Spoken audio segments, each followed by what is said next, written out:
Pablo Escobar, his name echoed across the globe as the king of cocaine.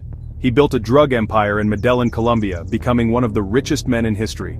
Escobar's story is a mix of immense wealth and brutal violence. He gave to the poor, but killed thousands. His rise shows how one man could challenge an entire nation. Escobar's journey began in the hills of Colombia. He became a new kind of criminal, a businessman running an illegal empire like a corporation. He controlled cocaine production, supply, and shipment worldwide. This power let him buy politicians, police, and judges, or have them killed if they refused.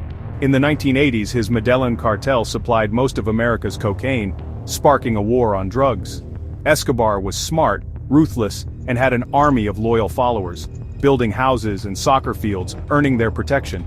His childhood shaped his ambitions and set him on a path from street criminal to global drug lord. We'll explore how the boy became the king. Let's go back to where it all began. This is the story of Pablo Escobar. Pablo Escobar was born in Rio Negro, near Medellín. He was the third of 7 children. His father was a farmer, his mother a schoolteacher. The family lived simply. From a young age, Pablo saw the struggles of those around him. His mother, Hermilda, wanted him to be great, telling him, "If you do something bad, do it well." He took her words to heart, aiming to be the best. As a boy, Pablo was a natural leader, clever and bold. He was known for schemes like stealing tombstones and reselling them. This showed his early business sense and disregard for rules. Always looking for ways to make money, he saw rules as obstacles. The family moved to Envigado, a tougher suburb of Medellín, when Pablo was a teen. He dropped out of school in 1966, believing the streets could teach him more than classrooms. He wanted money, and he wanted it fast. Envigado became his new school, where he learned the lessons that would shape his criminal empire. His formal education ended, but his real education was just beginning. The environment of his youth fueled his ambition.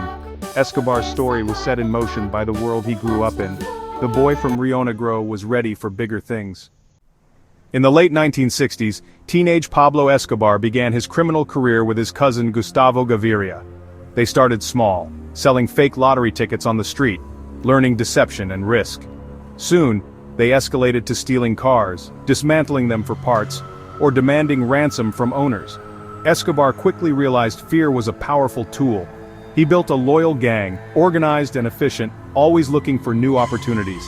Smuggling became their next venture. Alcohol and tobacco, avoiding taxes and making big profits. These early crimes were Escobar's training ground. He learned to manage people, organize operations, and deal with police. Bribery became a key lesson. A small payment could make the law look away. This idea, plata o plomo, silver or lead, became the foundation of his empire. Take his money or take his bullet. Escobar's criminal education was complete. He was no longer just a street hustler. He was building the skills for something much bigger. The lessons of the street would soon fuel a global drug empire. Escobar's ambition was growing, and so was his power. He was ready to take the next step. The world had no idea what was coming. The king of cocaine was in the making, and he was just getting started. As Escobar's crimes grew, so did his reputation for violence. He moved from car theft and smuggling to kidnapping and murder. In 1971, Escobar's gang kidnapped and killed wealthy industrialist Diego Echevarria, even after collecting ransom. This brutal act sent a message: Escobar was a serious, dangerous criminal. Some poor people saw the murder as justice against the rich, fueling his Robin Hood image. Escobar became El Doctor, a hero to some, a killer to others.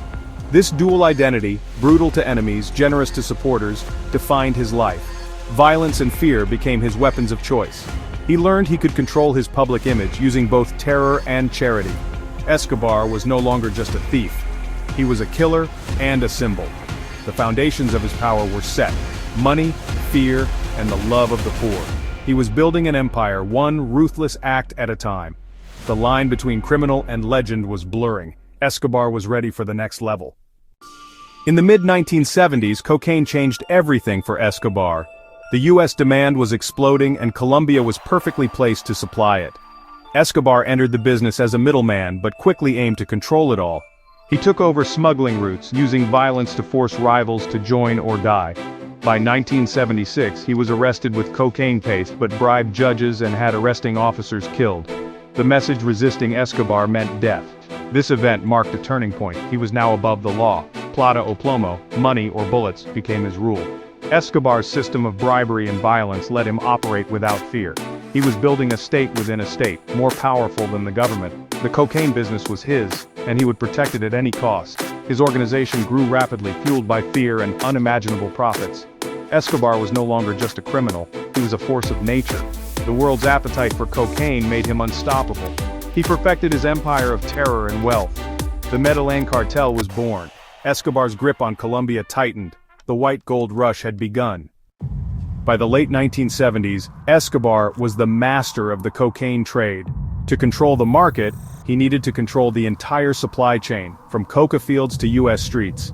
He formed the Medellín cartel with other top traffickers, including the Ochoa brothers, Carlos Later, and Gonzalo Rodriguez Gacha. Each had a specialty, but Escobar was the undisputed leader. The cartel's business model: buy coca paste, process it in jungle labs, and smuggle pure cocaine to the U.S. They used planes, boats, even submarines, moving tons of cocaine every month. Profits soared to millions daily. This wealth was built on terror. Plata o plomo applied to everyone: politicians, police, judges, journalists. Thousands were assassinated. Car bombs and sicarios enforced Escobar's rule. Young men from Medellín slums became his private army. Escobar gave them money and purpose. He created an empire funded by global cocaine demand.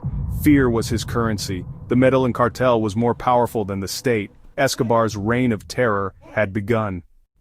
By the early 1980s, Escobar was one of the world's richest men. He owned mansions, jets, and even a private zoo, but he wanted respect and legitimacy. Inspired by his mother's ambition, he entered politics. In 1982, Escobar ran for Congress, using his Robin Hood image and millions spent on community projects. He built homes, soccer fields, and handed out cash, winning the hearts of Medellín's poor. His slogan: Medellín without slums. He won the election and gained diplomatic immunity, making him untouchable. For a moment, Escobar was both a criminal kingpin and a respected politician, but his past caught up with him. Minister of Justice Rodrigo Lara Bonilla exposed Escobar's drug ties, sparking a national scandal. Escobar was forced to resign in 1983, his dream of legitimacy shattered.